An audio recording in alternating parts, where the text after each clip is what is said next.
Okay, I guess I don't need to do this because this is in effect, so in effect, nothing's in effect. But, yeah. So, yeah, newsflash. Global warming, not happening. Yeah, that's right, not happening. Okay, pretty much global warming, the charts that they use started way back in a little place called the Little Ice Age. Yeah, go figure. So, yeah, of course, if stuff starts in the Little Ice Age, it's going to seem quite drastic, like it's going way up. But it's not gone up that much. You know why? Because the the blah blah blah runs in patterns. The patterns basically meaning that before before this was the Little Ice Age. Before that was the medieval warming period. Before that was a cooling period, and before that was a warming period. Basically meaning, things aren't going crazy. Things aren't like, oh, everything's been so perfect, and then all of a sudden, whoa, what's this up the hill? Oh, we have these skyrocketing heat measurements. Well, guess what? Okay, the time before the Little Ice Age was called the Middle, no, it was called the Medieval Warm Period. Okay, dead giveaway. It was pretty warm. But here's the thing, exactly how warm? I don't know. But other people do, and they've done the science for me, so I don't have to worry about that so much. Um, but yeah, it was basically what top scientists have said and stuff is that anyone who knows anything about it basically has said that, do you see the reflection in my eyes? Basically, anyone who says anything about it, who knows anything about it, has said that, yeah, that the medieval warm period. Oh man, I need to just take a break and reshoot this. The medieval warm period was even warmer than it is today. So, okay. Here's one thing, is perhaps the heat isn't exactly the same then, but you have to figure what was making the heat back then. Well, let me tell you, it was not things like the industrial businesses that we have. It was not things like that. That was, I mean, okay.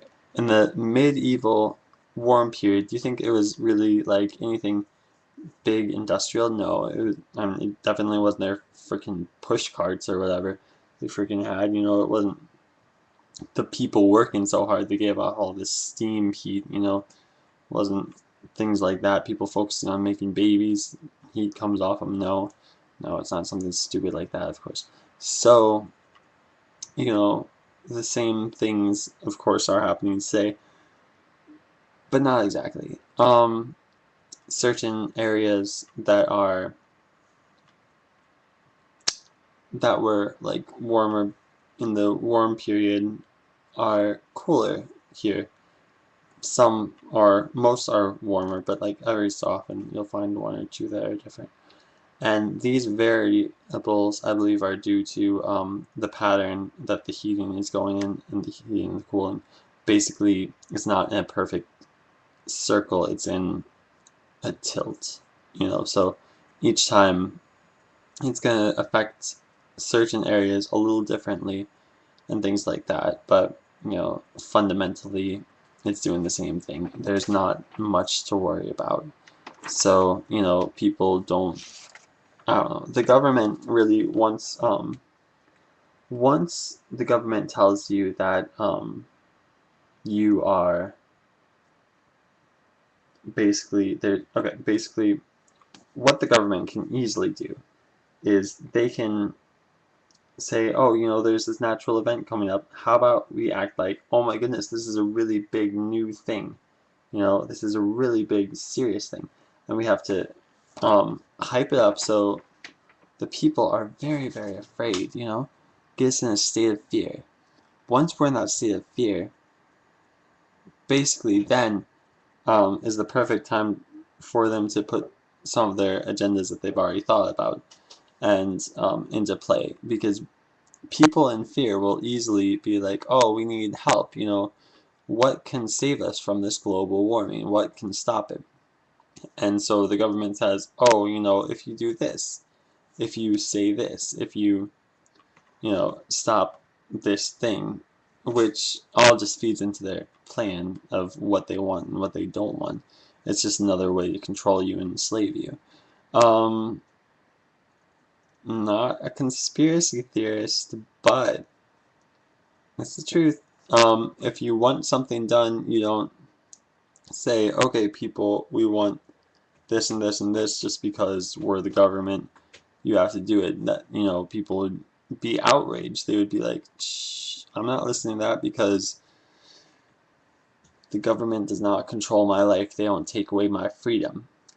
But they can take away your freedom if they say that the world's gonna end if it doesn't happen, or you know, if you don't do this or if you don't do that, or like, you know, there needs to be better security at the airport. There needs to be people reading your emails, you know, because you know we're protecting you from terrorists, you know, things like that.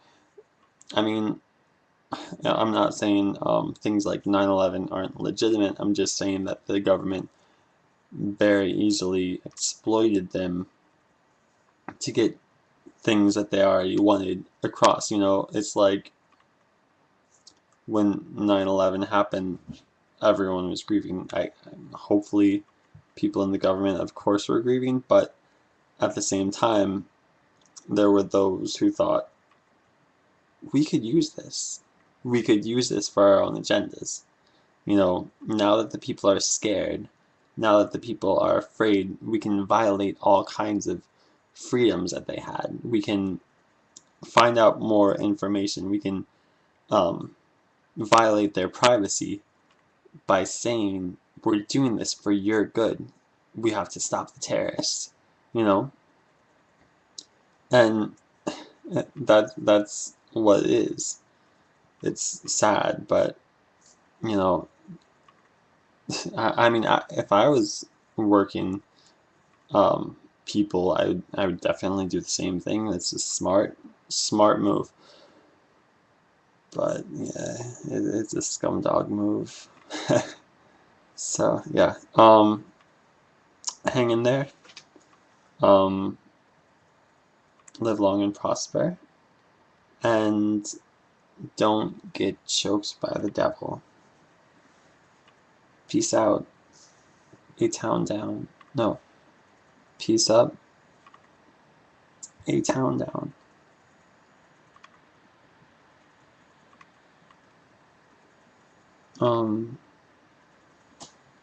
I had something here. I just hold on 1 sec.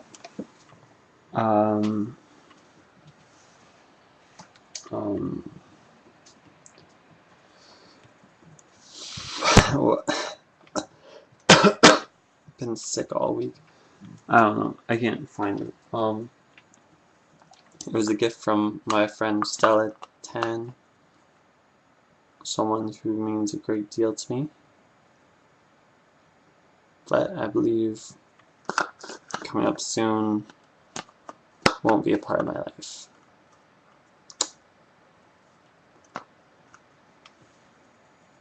But yeah.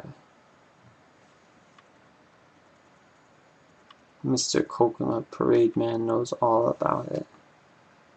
He knows all about it.